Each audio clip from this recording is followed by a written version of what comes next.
The camera recorded the whole thing. 3 young men chasing, attacking decisively, without warning. In broad daylight, in the middle of a residential area, a man collapsed without understanding why he was chosen. Was it revenge? Was it impulsiveness? Or was it a predatory killing? This was more than just a knife crime. This was a chilling warning about gang violence creeping across Britain. Why did they attack so viciously?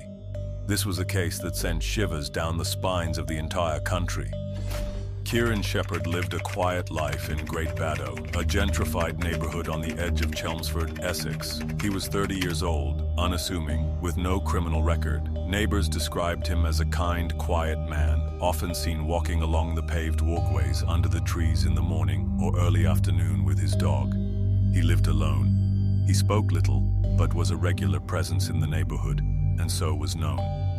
That day, October 15th, 2024, the atmosphere was as usual. No rain, no wind. A calm Tuesday afternoon, clear and calm on Meadgate Avenue. The trees were shedding their leaves. The traffic was light. The scene was not unusual. On the other side of town, 3 young men, Joseph Dorr, along with Zach O'Keefe and Harrison Carpenter, were also on the move. They were all in their 20s, known to be close friends, often seen together. The 3 grew up around Chelmsford and Stock. They were known to their acquaintances as the 3 Musketeers, a nickname they adopted. Although none of them had a serious criminal record, they had appeared in several viral videos on social media, posing as roughnecks, loudmouths, and dramatic characters. At around 12:20 p.m. that day, the road Shepherd had known would become the last place he would be seen alive. No one could have predicted that just minutes later, those peaceful steps would be interrupted by a series of violent and irreversible acts.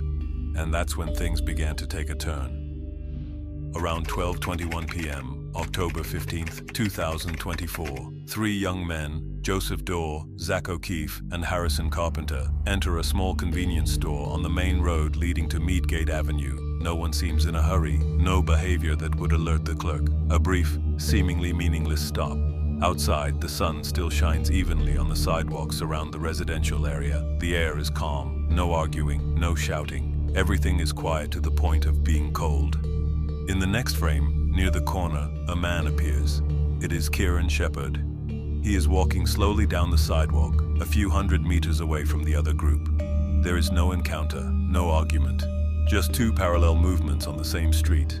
In a few minutes, that short stretch of road will become the focus of a murder in broad daylight. 12:24 p.m. That afternoon, Kieran Shepherd was walking his dog on Meadgate Avenue. The street was empty, no cars, no one but him. The surroundings were as usual, but in an instant, the silence was broken. 3 young men appeared behind him: Joseph Dorr, Zach O'Keefe, and Harrison Carpenter. Security cameras recorded the group accelerating, changing from a walk to a run. There was no warning, no call, no threat. Just quick footsteps following each other on the empty pavement. Shepherd began to run. It was unclear whether he had heard something or simply sensed danger. He crossed the road, but before he could get very far, he slipped and fell flat on his face. As he struggled to stand, one of the 3 men, identified as O'Keefe, approached him. He had a knife in his hand. Without saying anything, he struck. The first blow came from behind. A second later, another stab. Kieran collapsed on the spot. The chase from start to finish took less than 10 seconds. No one had time to intervene. There was no reaction from the outside. After the stab, the 3 immediately fled the scene. Meadgate Avenue returned to silence, but this time it was no longer the same peace as before. There was only a body lying motionless in the middle of the road, and a dog, still standing there, not leaving. Minutes after the attack, the street was quiet again. No sirens, no screaming. But in a deserted corner of Meadgate Avenue, Kieran Shepherd lay motionless in the middle of the paved footpath. A woman who was cleaning up the neighborhood happened to pass by.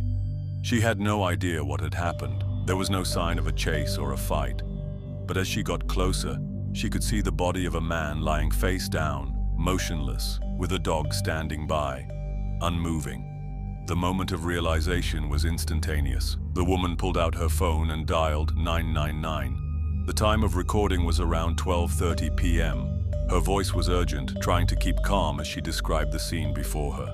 That call marked the start of the emergency response by the authorities. And from that moment on, a murder in broad daylight in a seemingly peaceful residential area quickly turned into a large-scale investigation. Essex Police's rapid response units were dispatched to Meadgate Avenue immediately after the call. An ambulance arrived almost simultaneously. The normally quiet residential area was now filled with flashing lights, hurried footsteps, and brief radio conversations. The police arrived within minutes. They quickly set up a cordon. People began to gather, keeping their distance as instructed. There was no shouting, no chaos. But the silence now had a different weight. It was the silence of shock, of wordless horror. Medical staff approached the victim, made initial assessments, but there was no hope. Kieran Shepherd was dead at the scene. The official time of death was 13:22. He was lying on his side, near the edge of the road. No movement, no response. The dog was still hovering nearby, not barking, just watching silently. The police found no weapons at the scene. There were no immediate witnesses. There was only the woman who had called an ambulance and a few nearby residents who had just come out when they saw the police. Everyone was silent. The first question on their minds was, "What just happened, and why are you here?" From this point on, Essex Police would move from initial response to formal investigation. Every trace, every image would become an important piece of the puzzle to unravel what led to the death of a man who had just turned 30. At the scene, the investigating officers and the forensic team began the process of collecting evidence. The area around where Kieran Shepherd fell was marked with yellow cones. In the fading afternoon light, every little detail was meticulously recorded. The victim's body was left in place for initial forensic work. Through on-site examination, experts confirmed 2 stab wounds from behind. One of them penetrated straight into the left chest, causing serious damage. The other wound was almost parallel, going up and down below the shoulder blade. Preliminary reports showed that the depth of each wound was between 13 and 15 centimeters, consistent with a sharp, medium-sized knife, capable of causing death within minutes, if not treated promptly. There were no signs of a struggle at the scene. No murder weapon was found at the scene. There was only blood, a short streak on the road, and a few smaller drops on the grassy edge. The question now becomes, who was holding the knife, and what happened after the suspects left the scene? Once the scene was sealed off and the victim was officially confirmed dead, Essex police investigators began to widen their search. The initial focus was on identifying the people involved, but there were no eyewitnesses to the incident at the time. Any clues had to start with surveillance equipment. And thankfully, Meadgate Avenue has a high density of security cameras. From the CCTV system installed along major routes, the police were able to trace a clear sequence of movements. At 12:21 p.m., 3 young men were filmed outside a convenience store. The group appeared normal, without masks or covering their faces. Everything seemed natural. But just 3 minutes later, cameras at a junction near Meadgate Avenue showed them running in the direction of Kieran Shepherd. The moment of the chase, which took place at 12:24 p.m., was captured very clearly. All 3 men were clearly identifiable. One even pulled something from his belt as he ran, a detail that was confirmed to be a weapon. From the crime scene, the next camera recorded the group moving out of the residential area, turning onto a side street. They disappeared from view less than 5 minutes later. No one was close enough to hear or see the whole thing, but the camera was indisputable evidence. The police did not stop there. They continued to trace camera lines, including private security systems from residential homes and public CCTV from bus stops and street corners. This led them to an address in Stock, where Harrison Carpenter's grandmother lived. Here, at around 1:10 p.m., a camera outside a house recorded 3 young men approaching, one apparently gasping for breath, the other bending down to check the bottom of his trousers. This was the last time they were seen together in their original clothing. Police arrived at the address within hours of analyzing the data, but the group had left. Through conversations with family members, officers were led to a key figure, Carpenter's girlfriend. The girl, who was not initially considered a suspect, provided testimony that would prove to be a turning point in the investigation. She recounted that afternoon, Carpenter, O'Keefe, and Dorr had met at a mutual friend's house.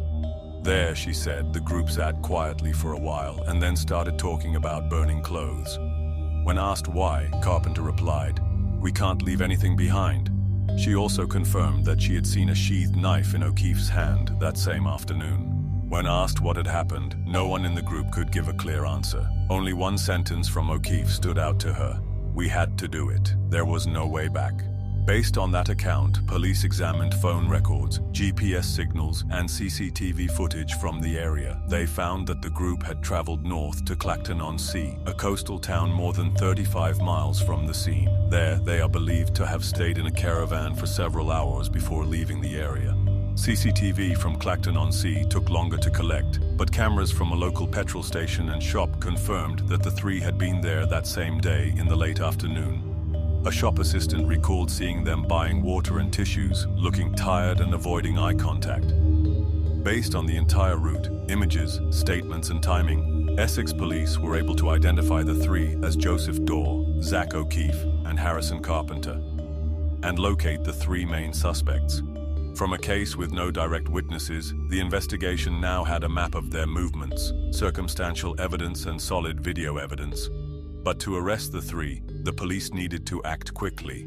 No one knew how long the group would stay, or whether they intended to remain on the run. The decision was made to mount a manhunt less than 24 hours after the murder. Less than 24 hours after the Meadgate Avenue murder, Essex police had located the three suspects' temporary residence.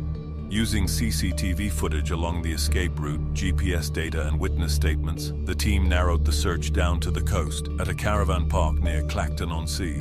A specialist task force was sent out in the early hours of the 16th of October to work with local authorities. The caravan was identified as the last stop on the suspect's route after the murder. Police approached the area quietly, setting up a perimeter around all entrances and exits before knocking on the door. All three men, Joseph Dorr, Zach O'Keefe, and Harrison Carpenter, were inside. They did not attempt to flee. There was no resistance. The arrest was quick, neat, and without the use of force. But during a search of the surrounding area, police discovered many signs that the group had deliberately changed clothes, moved some items, and erased traces. Garbage bags were tied tightly. Some items were burned in the open burning area. No weapons were recovered at the scene of the arrest, but the investigation team promptly sealed off the entire area to serve the task of tracing additional evidence. Immediately after being arrested, all three were escorted to the police station in Chelmsford to begin the formal interrogation process. In the interrogation room, Zach O'Keefe was the first to speak. In his official testimony, he admitted that he was the one who wielded the knife during the incident. However, O'Keefe insisted that his actions were in self-defense. He said that Kieran Shepherd had previously had conflicts with him, even threatened him with violence, and owned a vicious dog. However, when asked if he had any specific evidence of being threatened, O'Keefe could not provide any documents or witnesses. Joseph Dorr and Harrison Carpenter, the other two, both denied directly causing the victims' injuries. They said that they were only present at the scene and did not know in advance that O'Keefe would act like that. But with evidence from the camera, travel routes, and witness statements, all three were still charged under the joint enterprise doctrine, meaning that they were jointly responsible for the same act leading to serious consequences. All three defendants appeared calm, no panic, no unusual facial expressions or speech. The case was supported by a coherent, robust, and consistent chain of evidence. CCTV footage from the newsagent's route to the scene and then to the stock address provided clear footage of the movements of all three defendants. Each clip was time and location stamped and extracted as primary evidence. The recording of the 999 call from the cleaning lady was a key piece. The shaky voice, describing the scene with details of a motionless man and a person nearby carrying a knife, matched the CCTV footage. The testimony of Harrison Carpenter's girlfriend served as the backbone of the prosecution's structure. She not only confirmed that the group had discussed burning the evidence, but also that she had seen a knife in the hands of one defendant after the incident. Based on all this data, the police reconstructed the entire chain of events, from the first point of contact to the moment of leaving the scene. It was no longer speculation.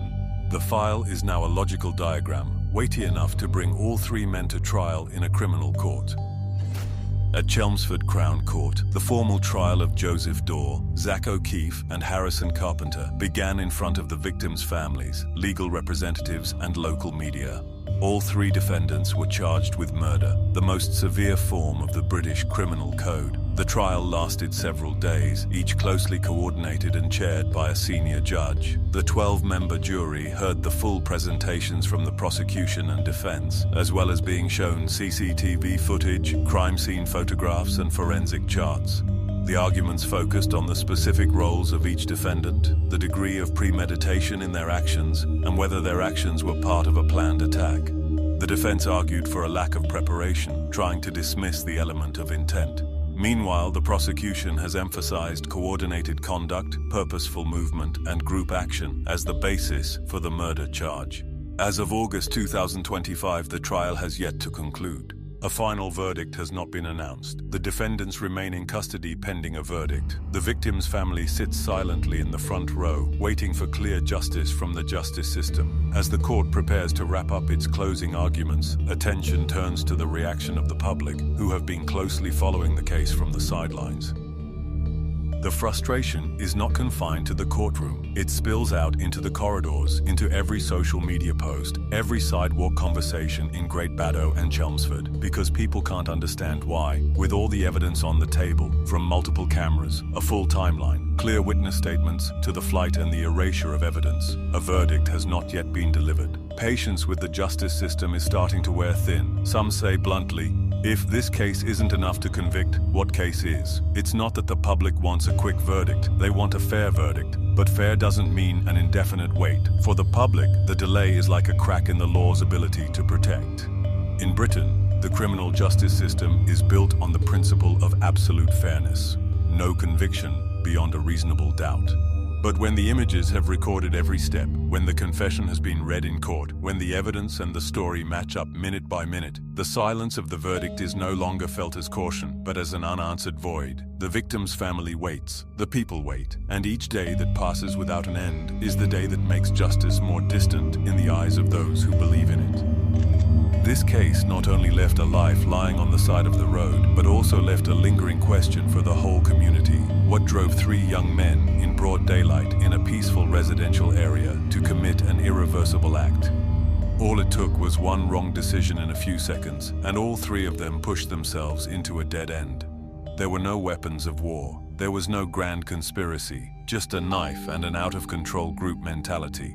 But the result was a life taken forever, three young people facing lengthy prison sentences, and a community torn apart by loss. Knife crime in the UK is no longer an isolated phenomenon. It is not just the fault of an individual, but a sign that something has gone wrong in the social fabric, especially among groups of young people who are vulnerable to violence, easily incited by group mentality, and do not realize the true cost. An impulsive act can happen in a moment, but its consequences will follow many people for life.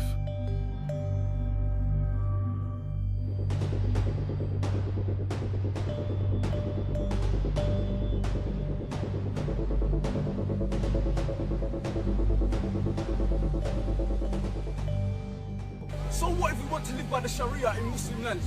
Why does that mean we must follow us and chase us and call us extremists and kill us? We must fight them as they fight us. An eye for an eye and a tooth for a tooth.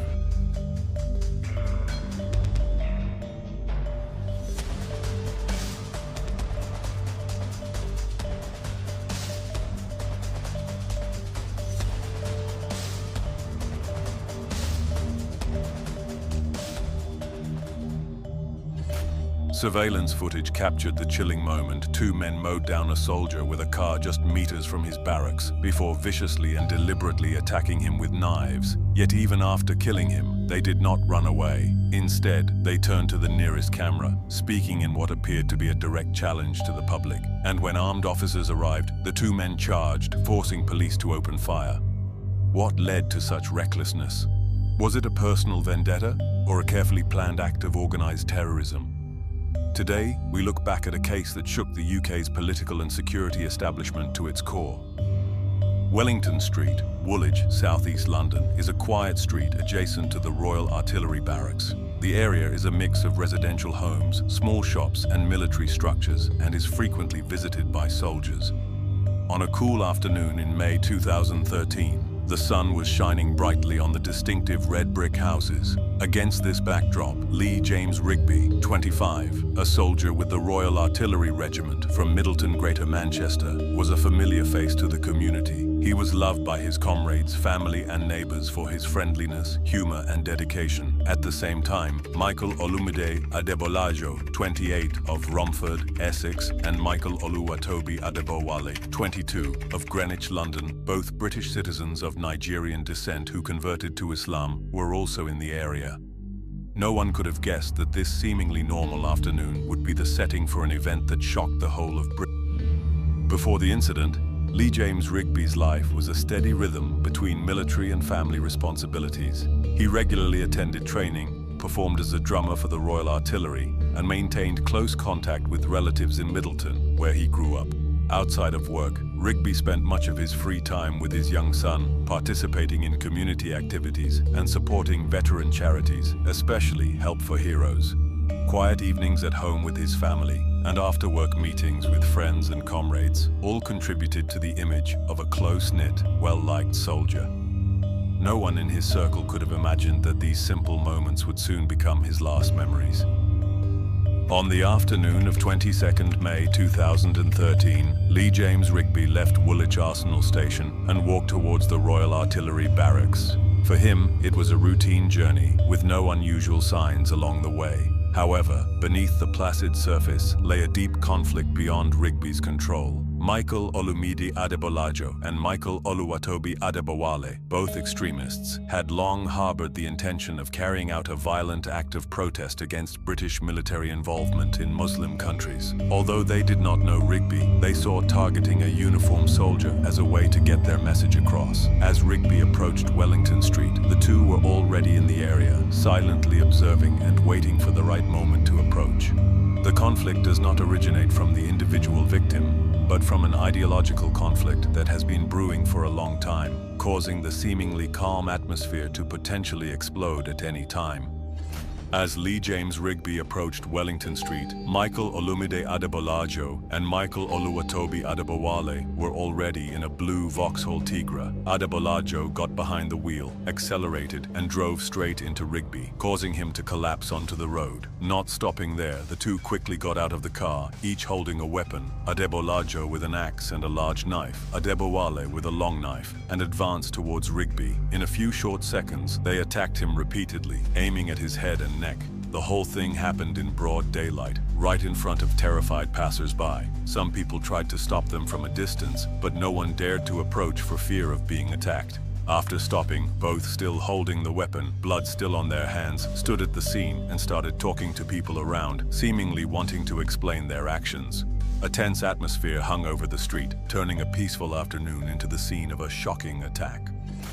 Immediately after witnessing the horrific attack, many passers-by immediately used their mobile phones to call the police on the emergency number 999. The first call was recorded just minutes after Rigby was hit by the car, with a panicked witness describing a man wearing a Help for Heroes shirt being attacked in the street, and the perpetrators still standing there with weapons. The information was quickly passed on to both the police and the emergency medical services. Several other witnesses continued to call to confirm the situation, emphasizing that the perpetrator appeared to have a gun and showed no intention of fleeing. The urgency and confusion was evident in each report as people tried to keep a safe distance while providing the operator with the most accurate details of the location and situation at the scene.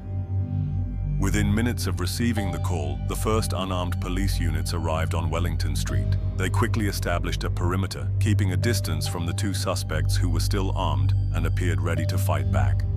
Due to initial information indicating that the perpetrators might be armed, specialized armed forces were also immediately mobilized. When the Metropolitan Police Armed Police Team arrived at Wellington Street at around 14:34, the two suspects were still standing in the middle of the road, holding weapons and clearly intending to fight back. Michael Olumide Adebolajo stood facing the police car, an axe in one hand, a large knife in the other, his clothes covered in blood. Michael Oluwatobi Adebowale stood to the other side, clutching a long knife, his eyes constantly darting around as if looking for an attack direction. As soon as the door of the armed car opened, Adebolajo suddenly rushed straight at one of the officers, raising the axe in a ready position to strike. The shouts of "Armed police! Drop the weapon!" rang out several times, but were not answered. The police were forced to open fire, hitting him in the arm and stomach, causing him to fall to the road, but still trying to resist. Almost at the same time, Adebowale also advanced quickly towards the other group of officers, knife pointed forward. Another series of shots rang out, knocking him down just meters from the police. Immediately, officers approached from multiple directions, disarmed the two suspects, turned them over, and handcuffed them behind their backs. The London Ambulance Service medical team, which had been waiting in a secure area, was ordered into the scene to provide first aid to both before taking them to separate hospitals to avoid the risk of coordinated escape or further attacks. The entire arrest process took only a few dozen seconds, but every action was recorded on the cameras of the authorities and witnesses, becoming important evidence for the prosecution process later. After the scene was completely sealed off, Metropolitan Police forensic investigators, working with the autopsy team, began to collect evidence. Lee James Rigby's body was placed in a specialized preservation bag and transported to the morgue for examination. At the scene, bloodstains were found on the road, tire marks were imprinted on the asphalt, and many pieces of debris from the Vauxhall Tigra were marked and photographed. The murder weapons, including an axe, a large knife, and a long knife, were recovered in a bloody state and sealed for analysis. The autopsy results determined that Rigby died almost instantly from deep slashes to the head and neck, consistent with the description from witnesses. All forensic details, from the direction of attack, force of impact to the location of the wound, were meticulously recorded to serve the investigation and prosecution process later. Once the scene was secured, the Metropolitan Police team, working with SO15, set out to collect and analyze all the evidence. They extracted CCTV footage from the area around Wellington Street and Woolwich Arsenal Station, reconstructing the suspects' movements before and after the attack. Mobile phones and personal items seized from Adebolajo and Adebowale were sent for forensic examination, searching for text messages, calls, and online activity. Witnesses, including those who saw the incident firsthand and those who had spoken to the attackers after the attack, were interviewed in detail to confirm their statements matched the physical evidence. Investigators also worked with MI5 to review the past records of the two suspects, discovering that they had been previously known to be extremists but had not been arrested. Overall analysis showed that the case did not stem from a personal dispute, but was a deliberate act targeting a military member with a terrorist motive. This assessment became an important basis for shifting the investigation from an ordinary murder case to an organized terrorist crime, expanding the scope of verifying the connections and radicalization process of both defendants. At the hospital, after receiving treatment for their injuries under close supervision, Michael Olumide Adebolajo and Michael Oluwatobi Adebowale were transferred to the Metropolitan Police interrogation room. Each suspect was interviewed separately, with their lawyers present. Adebolajo appeared calm, even confident, admitting to the entire act but asserting that it was an act of war in response to British military intervention in Muslim countries. He refused to express remorse and claimed that he acted under the dictates of his faith. Adebowale was less talkative, repeatedly avoiding questions, only admitting to being present at the scene and participating in the attack, but repeatedly placing the main responsibility on Adebolajo. Investigators noted the tough, uncooperative attitude of both suspects and compared their statements with CCTV evidence, witness statements, and forensic examination results. The fact that the two suspects did not deny the incident but openly justified it with political and religious reasons further strengthens the view that this was a deliberate terrorist attack, not a spontaneous act. The case file was reinforced based on a multi-layered evidence system combining physical evidence, testimony, and digital data. Weapons seized at the scene, including an axe, a large knife, and a long knife, were examined and found to have traces of blood matching Lee James Rigby's DNA. The autopsy results clarified that the cause of death was consistent with the attack mechanism shown by the wounds and witness testimony. Images from multiple CCTV cameras showed the route of the two suspects before approaching Rigby, as well as the entire attack process and the time of the confrontation with the police. Phone data, including text messages and browsing history, showed that both had accessed extremist content and discussed committing violent acts. Witness statements, including those who spoke directly to Adebolajo at the scene, were recorded and transcribed for use as evidence in court. All of these elements are systematized into a case progression diagram, accurately recreating the moment the suspect appeared in the area until he was subdued, ensuring a strong enough case file to prosecute for murder and terrorism. The trial of Michael Olumide Adebolajo and Michael Oluwatobi Adebowale took place at the Old Bailey, London, in late November 2013 under tight security. At the trial, the prosecutor presented a full body of evidence from CCTV footage, forensic examination results, witness statements, and phone records, asserting that the two defendants had planned and carried out the murder of Lee James Rigby with a terrorist motive. Adebolajo did not deny the act, even continuing to justify it with political and religious reasons. Adebowale admitted being present at the scene but tried to downplay his role. The jury found both guilty of murder and terrorism. On 26 February 2014, Adebolajo was sentenced to a whole life order, while Adebowale was sentenced to life imprisonment with a minimum term of 45 years before being considered for release. Rigby's family expressed relief at justice being served, but also their grief, while the defendant's lawyer criticized the sentence as the most severe under current British law. The sentences of Michael Olumide Adebolajo and Michael Oluwatobi Adebowale have resonated with the public in the UK. Many people have expressed their support, seeing the verdict as necessary to deter terrorist acts. Hundreds of people attended memorial services for Lee James Rigby in Woolwich, Middleton and other towns, carrying flowers, flags and messages of support for his family. Veterans organizations and charities, especially Help for Heroes, have received a surge in donations following the case. At the same time, the case has also sparked heated debate about national security, monitoring extremists, and the balance between personal freedom and public safety. The government and relevant forces have affirmed that they will strengthen coordination between the police, intelligence agencies, and the community to detect risks early. The international media widely reported this as a shocking daylight attack that changed the way British people perceived the terrorist threat on their own streets. The murder of Lee James Rigby is a grim reminder that extremist violence can strike at any time, even on the safest of streets. It is not just a story about the death of a soldier, but also a testament to the devastating consequences when extremist ideology crosses the legal and human boundaries. The case highlights the importance of monitoring, detecting, and intervening early on in radicalized individuals, and the role of communities in working with law enforcement to prevent threats. It also raises questions about the balance between individual freedom and collective security, a challenge not only for the UK, but for many other countries. Above all, it is a reminder that all forms of politically or religiously motivated violence leave deep scars on victims' families, communities, and society as a whole, scars that cannot be erased over time.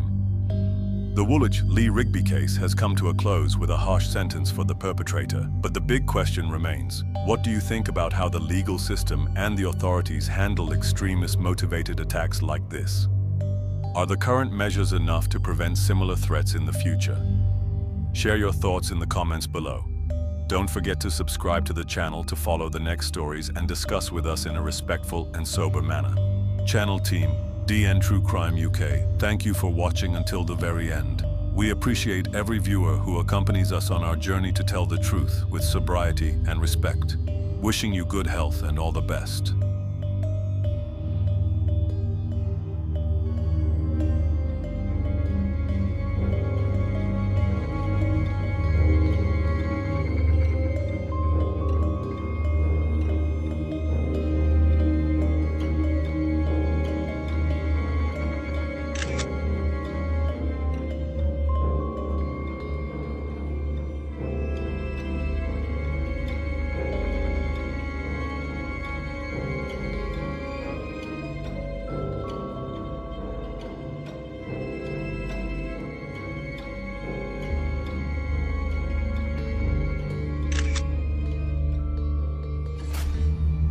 The image of the killer leaving the scene, still wiping blood from his nose, is chilling. No explanation, no backward glance. Why did he do it? In this video, we follow the killer's every step, from the initial collision to the final verdict. Before we begin, let me know where in the UK you're watching from. And if you're ready to dive deeper into this case, don't forget to subscribe, because the biggest questions often start with the smallest details. Matthew Dolby, 19, was a young man from Liverpool. His family described him as loving, funny, and caring, a quiet boy who was always there when someone needed him. Matthew lived with his parents and younger brother and had a close group of friends since high school. He once told his mother that just doing something for someone else was enough. At social events, he would stay back, letting others take the spotlight. But it was that quietness that made Matthew a pillar of support. Thomas Duras, then 20, lived in Southport. None of Matthew's group had known Duras before. They were from different groups of young people who had crossed each other's paths just once, that fateful night. On the evening of July 28, 2023, Matthew Dolby and a group of friends went to Ormskirk, a small town in Lancashire, to meet up and relax after a long week. The town was quiet as usual, with the local bars lit up, music blaring from frosted windows, and a smattering of people walking along Railway Road. Around that time, Matthew's friends received a text message that one of their friends had been hit, a punch to the head, while on crutches. The news quickly spread through phone calls and text messages. Matthew's group decided to go near the Alpine to see what was going on. It wasn't a planned decision, but a knee-jerk reaction. The kind of youthful, seemingly harmless reaction that put them at the center of an irreversible chain of events. On the other side, another group of young people, including Thomas Duras, were also in the area. They didn't know each other, but the looks, the unclear words, and the footsteps getting closer had made the atmosphere gradually heavier. On the surface, it was just a normal Friday night, but in the middle of the small street of Ormskirk, two groups of young people were drifting towards each other, and neither of them stopped. At approximately 12:05 a.m. on the 29th of July 2023 on Railway Road in the middle of Ormskirk, two groups of young men encountered each other. Neither was carrying any obvious weapons, except for one thing. Thomas Duras had concealed a folding knife, a type of lock knife, which he had brought without declaring. According to the indictment, the act of carrying a knife in a public place showed signs of preparation. In the midst of the chaos, Henry Houghton, Duras' friend, was the first to strike. He used a sock stuffed with stones to hit Matthew Dolby hard on the head. Matthew staggered and lost his bearings. At the same time, Thomas Duras stepped forward, without warning, pulled a knife from his person, and stabbed Matthew straight into the left chest. The stab wound penetrated the heart, causing fatal injuries, all within a few seconds. After committing the crime, Duras did not stay at the scene. He quickly left the area, wiping blood from his nose and face, dumping the knife in a nearby residential area, and then his blood-stained jacket. He did not attempt to call an ambulance, nor did he call the police. Instead, he got into a taxi and left Ormskirk that same night. A local resident called 999 shortly after Matthew collapsed on the pavement, his voice shaking with fear. In the call, they described a young man lying motionless, bleeding profusely. Some bystanders attempted first aid while others shouted for medical assistance. Lancashire police were called at 12:08 a.m. and immediately dispatched an ambulance and rapid response unit. What started as a street brawl quickly escalated into a major crime scene in the heart of Ormskirk. Less than 5 minutes after the call, officers from Lancashire Constabulary and paramedics arrived at the scene, a deserted stretch of road near the Alpine pub in Ormskirk. When the police cars with blue lights arrived, they were greeted by chaos. People screaming, a group of young men in a panic, and a teenager lying motionless on the road. Matthew Dolby lay on his side, his chest covered in blood, his face pale. A passerby was trying to compress his chest while others stood to either side, panicked but helpless. Police immediately cordoned off the area, pushing back the crowd and asking people to leave the scene. Preliminary investigators determined that this was not an accident, but a serious knife attack. While paramedics performed CPR, police began to gather information from witnesses at the scene. At this point, the identity of the suspect was still unclear, but a murder has just occurred in the center of town, and the hunt for the culprit is officially on. On the morning of 29th of July 2023, Lancashire Constabulary Forensics began examining the scene on Railway Road where Matthew Dolby was stabbed. Despite the early morning, the area was heavily cordoned off with barricades and patrol cars. Bloodstains on the road, near the drain, were still visible. Forensic technicians wore full-body protective gear, using sticks to mark the location of biological traces, shoe prints and fibers. A men's jacket was found nearby, discarded about 150 meters from the scene, with dried bloodstains. Investigators suspected that this was directly linked to the suspect. The case was treated as a major crime with the highest priority. The post-mortem examination showed that Matthew had been stabbed once, but it was a fatal one. The wound penetrated through the ribs, went straight to the heart, causing acute blood loss. The medical examiner determined the time of death to be within minutes of the stabbing, and there were no other injuries to the body, confirming that this was a single, direct, and precise attack. The initial murder knife was not found at the scene, forcing the murder weapon tracing unit to expand the scope of the search of the surrounding residential area in the following days. Immediately after identifying the victim as Matthew Dolby, Lancashire Police launched a major crime investigation under the direction of Detective Chief Inspector DCI Andy Fallows. The area was expanded to include the entire street around the Alpine Bar and the lanes leading to Railway Road. Security cameras from the bar, public CCTV, and neighboring homes were requested. A breakthrough came when the forensic team obtained CCTV footage showing a young man, later identified as Thomas Dures, wiping blood from his face, throwing a jacket and knife into a residential area behind the bar, just minutes after the incident. The images matched the description of a witness who claimed to have seen a panicked young man running past with blood on his face, throwing things into bushes, and getting into a taxi. Police traced the taxi's registration number and determined Dures had left Ormskirk that night. Using GPS data, traffic cameras, and taxi app information, police determined that Thomas Dures had not returned to his home address, but had moved to various locations. When police arrived at his home 48 hours later to arrest him, Dures had disappeared from the UK. International cooperation agencies were contacted. A European arrest warrant was issued, placing Dures on the European wanted list. Over the next 18 months, British police worked with authorities in several countries to track him down. It was reported that Dures had traveled to Greece via an unofficial route. During that time, police continued to build their case. DNA analysis from a discarded jacket, which matched Dures' medical records, interviews with witnesses at the scene, and minute-by-minute reconstructions of the suspect's movements. The murder knife, initially unaccounted for, was eventually turned in by a member of the public after being found near a public rubbish dump. The folding knife, stained with blood, was determined to match Matthew's wound. Legally, Dures' sequence of actions, carrying the knife, attacking with a single stab to the heart, and then fleeing internationally, were important factors that helped the police eliminate the possibility of self-defense or accident. From the traces at the scene to the circumstantial evidence, the case file was gradually closed, paving the way for an official arrest warrant to be issued, bringing the suspect to court. After nearly 18 months on the run, Thomas Dures suddenly appeared at a police station in Greece in early December 2024. According to police, Dures surrendered, citing the reason that he wanted to go home and could not bear life on the run any longer. Before that, he had been living under a false identity in a small coastal town, not using social media, avoiding contact with relatives, and changing his residence many times to avoid being traced. The British police, through cooperation with European authorities and Interpol, immediately initiated extradition procedures. Within weeks, Dures was escorted back to the UK on a specially secured flight.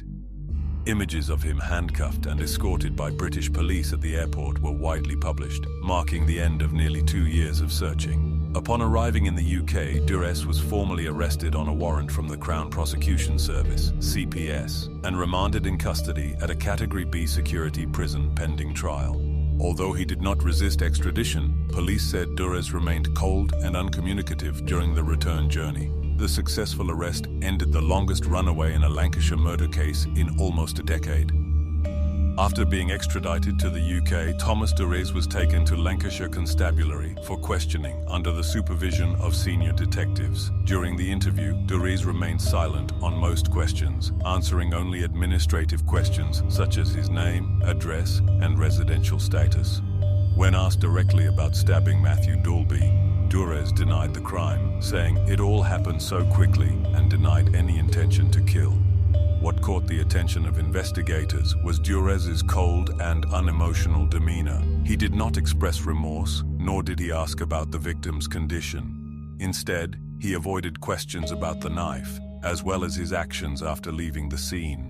When confronted with CCTV footage showing him wiping blood and throwing away the knife, Durez did not give a specific explanation, only saying, "I panicked."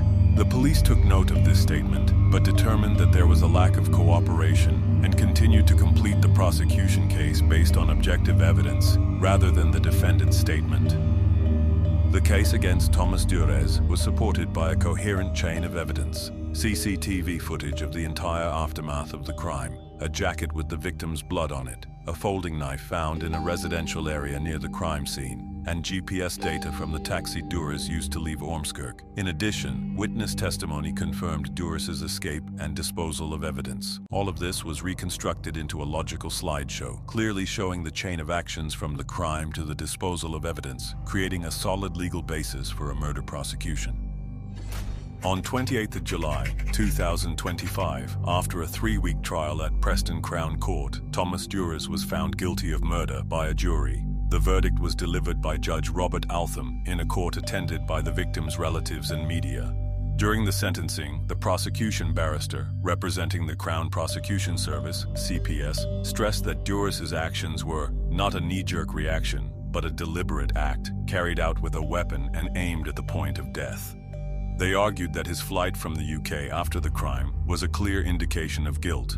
The defense attempted to mitigate by stating that Durez had no intention to kill and acted in a state of confusion, but this argument failed to convince the jury. Durez showed no emotion throughout the trial and continued to deny any intention to kill. At the end of the trial, Judge Altham sentenced Thomas Durez to life in prison with a minimum of 23 years before he could be considered for parole. "You carried a weapon, attacked while the victim was helpless, and then abandoned the consequences and fled internationally," he said. "This is a heinous act that demands a severe sentence." At the trial, Matthew Dolby's family sat silently in the front row, listening to every piece of evidence about their son's death. When the verdict was announced, they wept, not out of relief, but because their pain had finally been named. Matthew's mother, Angela, said, "We have lost our son, our peace, our faith in a world that we thought was safe."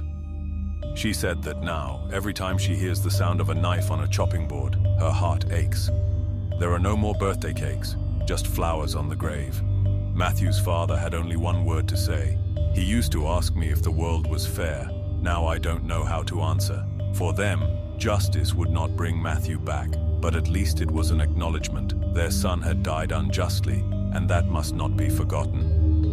After the verdict, the Ormskirk and Lancashire communities paid tribute to Matthew Dolby. Locals held a small vigil on Railway Road, where the incident took place, with flowers, candles, and handwritten messages in memory of the victim. On social media, many shared their anger and grief at a death that could have been prevented had it not been for knife-wielding and street violence.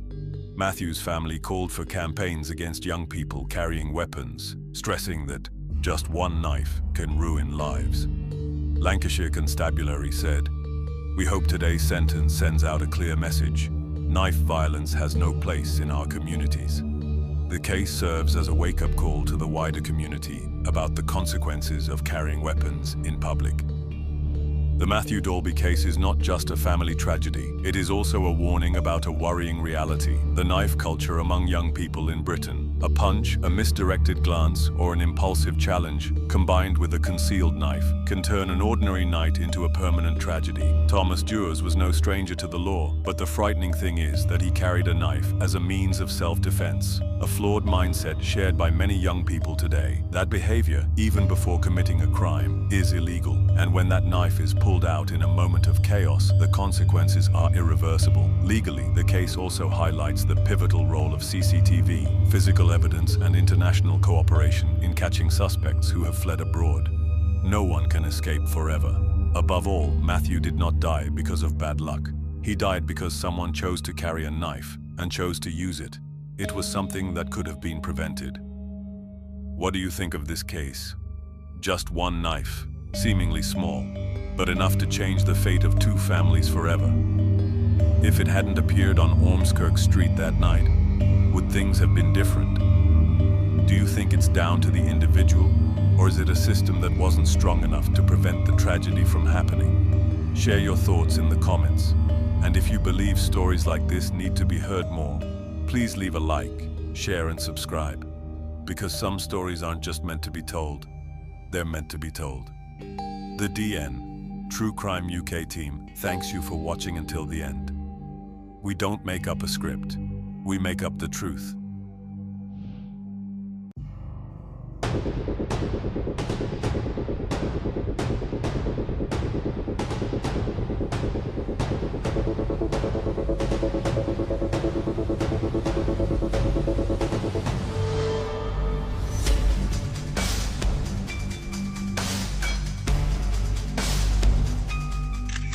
A school camera recorded a fight between two 15-year-old boys in the same class.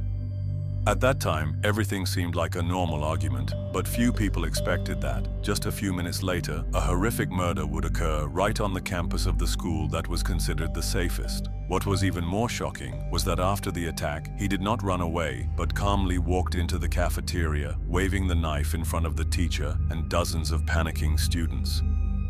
What made a 15-year-old teenager act so coldly and cruelly?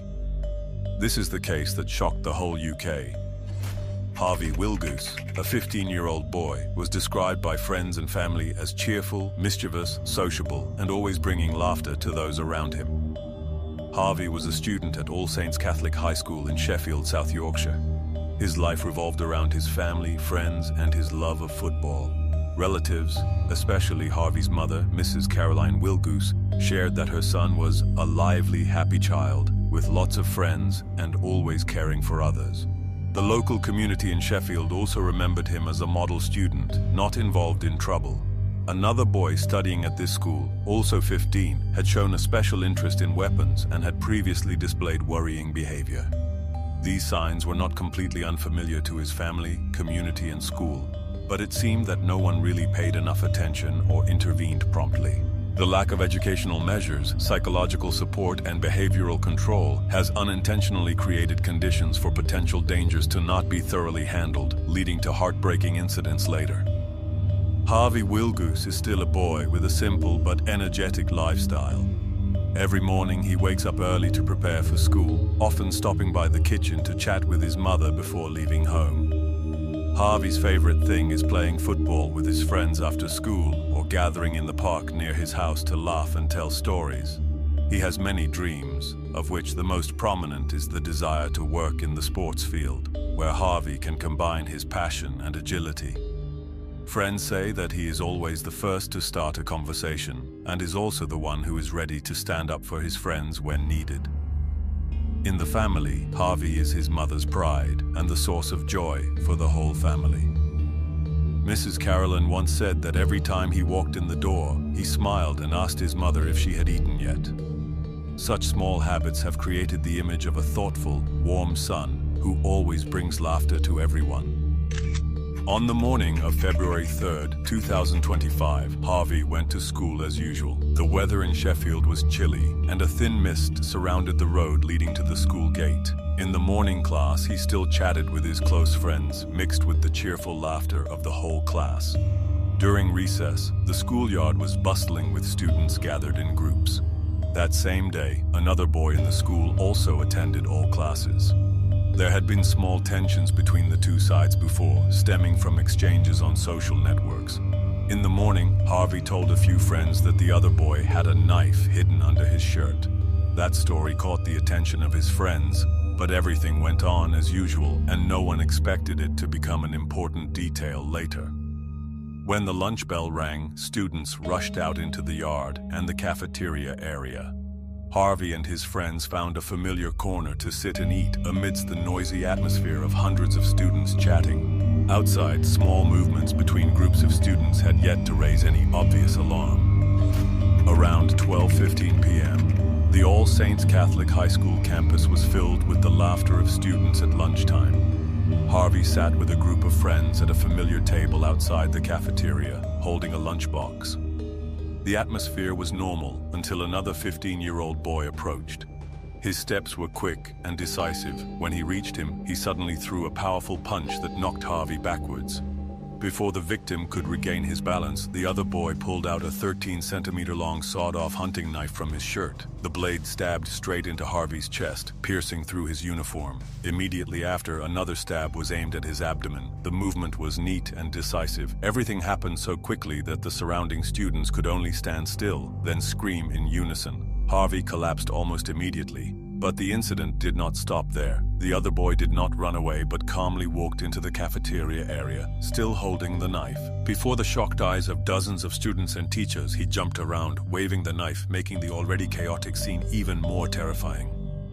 Screams echoed throughout the cafeteria, and students ran in all directions to find safety. Some were so panicked that they left their food and school bags behind. Immediately, the teacher on duty and school staff rushed over, ordering all students to leave the area and locking all entrances to the building. Principal Sean Pender and an assistant arrived quickly, immediately calling the police and ambulance services. Meanwhile, a group of staff tried to give first aid to Harvey, but his condition was too serious. No one saw the 15-year-old run away. He was still standing near the scene, still holding the knife. The school's internal alarm sounded, signaling all students and teachers to go into lockdown mode. Lock the classroom doors, stay inside. An atmosphere of chaos, mixed with fear and shock, enveloped the campus that had been filled with laughter just a few minutes before. Just minutes after the call, the sirens of police and ambulances echoed through the streets leading to the school. The cars stopped abruptly in front of the main gate, and police and paramedics quickly entered the campus. Teachers led the way to the cafeteria, ensuring that no students approached the scene. Paramedics immediately knelt down beside Harvey to check on his condition, while police officers looked around, assessing his safety and understanding what had just happened. The already noisy space was now filled with hurried footsteps and brief exchanges over walkie-talkies. Outside, more police support vehicles continued to arrive, setting up barriers to block off the area. The entire schoolyard and corridors near the scene were strictly controlled, creating conditions for the medical team and police to handle this emergency situation. After the area was cordoned off and secured, 2 police officers approached the 15-year-old boy, who was still standing near the scene. A firm voice was heard, ordering him to drop his weapon. There was no resistance. The saw-blade hunting knife was placed on the ground and carefully secured by an officer with specialized gloves. Immediately after, the boy was asked to turn around with his hands behind his back. The handcuffs were securely locked, and an officer gently but firmly led him away from the cafeteria area. Another group of police officers cleared the way, ensuring that no one approached and that any curious eyes of the students were kept at a safe distance. The atmosphere was heavy and silent, with only the sound of walkie-talkies and the steady footsteps of the police as they escorted the boy out and into the police car waiting at the school gate. Once the area was secured, the South Yorkshire Police forensic team moved in. Officers in white protective suits, gloves, and evidence bags moved cautiously around the canteen area. Bloodstains were marked with numbered tags on the tiled floor, along with the location where the knife had been recovered. Every detail, from footprints, skid marks, to scattered objects, was carefully photographed and recorded. Outside the scene, the ambulance was still parked. Medical and forensic staff examined Harvey. They determined that there were 2 deep wounds, one in the chest, one in the abdomen, with the stab wound to the chest causing direct damage to the heart, which had led to rapid blood loss. The time of death was estimated to have been within minutes of the injury. Harvey's body was placed on a stretcher, covered with a white sheet, and transferred to an ambulance to be taken to the forensic center for an official autopsy. Inside the schoolyard, silence reigned, with only the sound of cameras and the low voices of investigators continuing to record the scene. Once the scene was secured and a preliminary examination was completed, South Yorkshire police investigators began to gather evidence. Initial statements were taken from teachers and students who witnessed the incident, recording the sequence of actions and locations of each person at the time of the attack. In parallel, the forensic team continued to analyze bloodstains, footprints, as well as fingerprints on the saw blade hunting knife. The investigation expanded to include electronic data.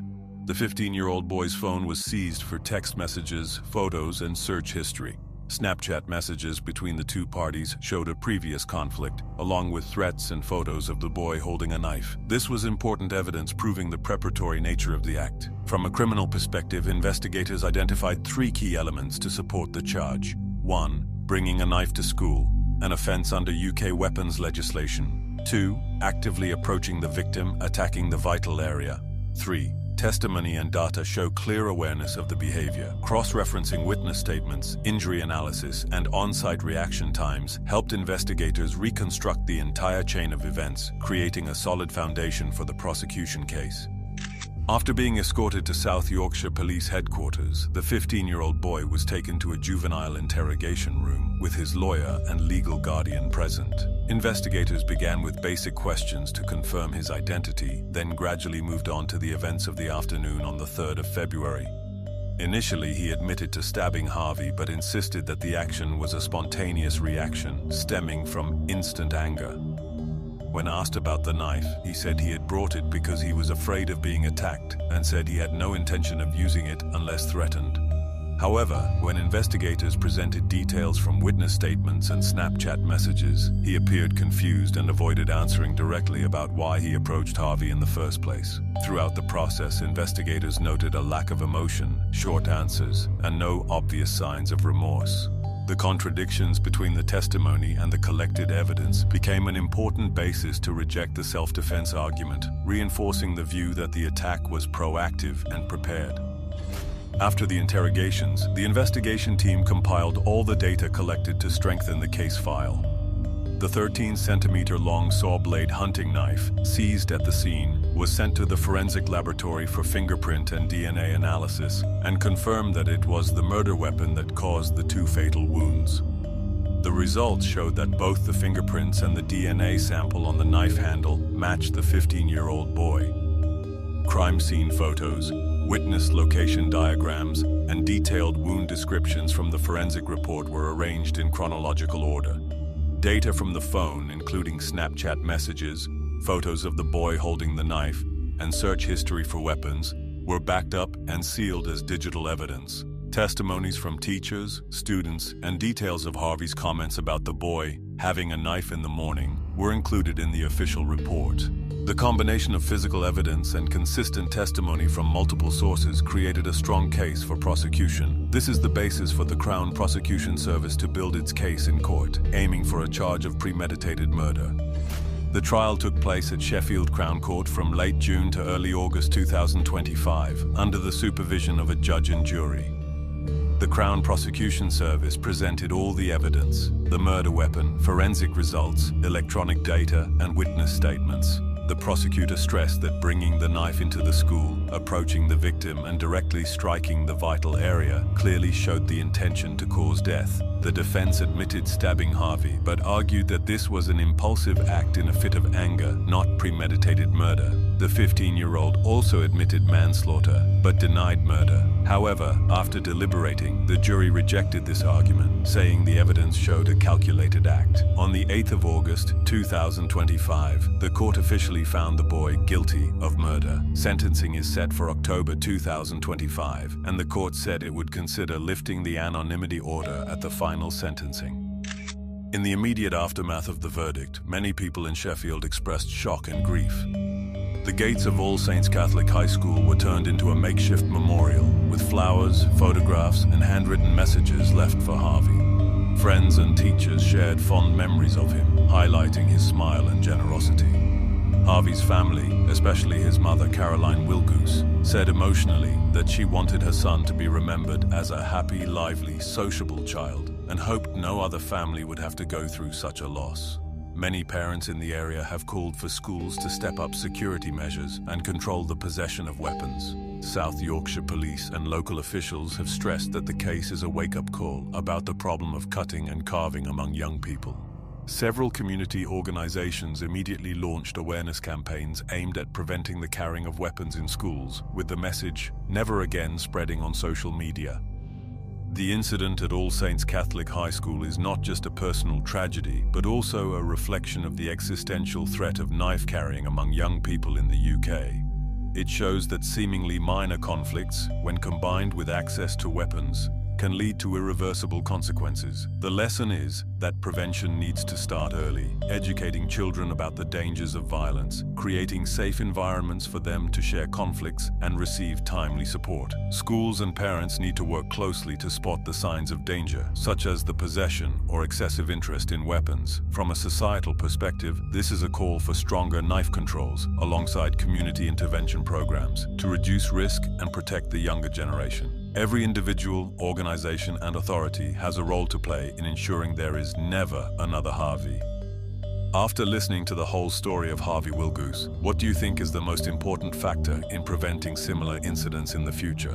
Is it increased security and gun control in schools, educating students about the harmful effects of violence and how to resolve conflicts, or early intervention when detecting signs of danger? Or do you believe that all of these measures need to be combined to achieve maximum effectiveness? Please share your views in the comments section so that together we can turn this story into a reminder and motivation for positive change. Channel Team, DN, True Crime UK. Thank you for watching until the end. We appreciate every viewer who accompanied us on the journey of telling the truth with sobriety and respect. Wishing you good health and all the best. What do you think about the principle of joint enterprise in English law? Is it fair that all three defendants are tried for murder, even though only one of them directly committed the crime? That is the question that many people argued about throughout this trial. DN Channel Team, True Crime UK, thanks you for watching until the end. Leave a comment below, share your perspective. If you find the video useful, don't forget to subscribe so you don't miss our next case analysis.